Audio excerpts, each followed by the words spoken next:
नमस्कार सर्वांना। आज मी आत्मनिर्भर भारत या विषयावर बोलणार आहे।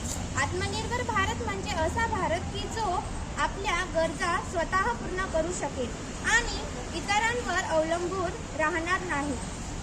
आपण आपल्या आरोग्याच्या बाबतीतही आत्मनिर्भर राहू शकतो। यासाठी आपण आपल्या घराच्या किंवा बागेच्या परिसरात लहान औषधी बगीचा तयार करू शकतो।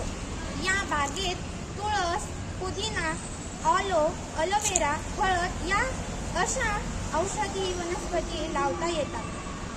प्रत्येकाने आपल्या अंगणात असा बगीचा तयार केला तर आपण सेंद्रिय औषधोपचारात आत्मनिर्भर राहू आणि रासायनिक औषधांवर कोणीही अवलंबून राहणार नाही। यामुळे पर्यावरणाचेही रक्षण होईल आणि आरोग्यदायी भारत घडेल।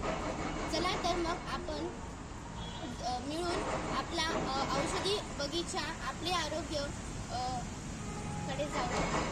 लोक औषधी वनस्पतीपासून दूर गेले आहे।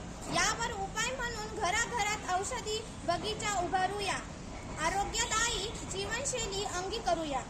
तुळशीचा उपयोग सर्दी, खोकला, ताप यासाठी होतो। परिणाम श्वसन संस्था निरोगी ठेवते। याचे फायदे आरोग्य प्रतिकारक शक्ती वाढते। या बगीच्यातील दुसरी वनस्पती म्हणजे कोरफड। याचे उपयोग त्वचेचे रोग, केसांचे आरोग्य यासाठी होतो। याचे परिणाम त्वचा मऊ व स्वच्छ ठेवते। याचे फायदे नैसर्गिक सौंदर्य वाढवते।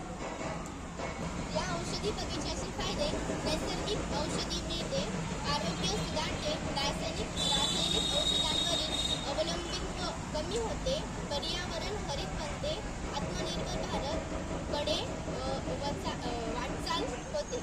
चला तर मग आपण घोषणा करूया, प्रत्येक घर एक औषधी बगीचा।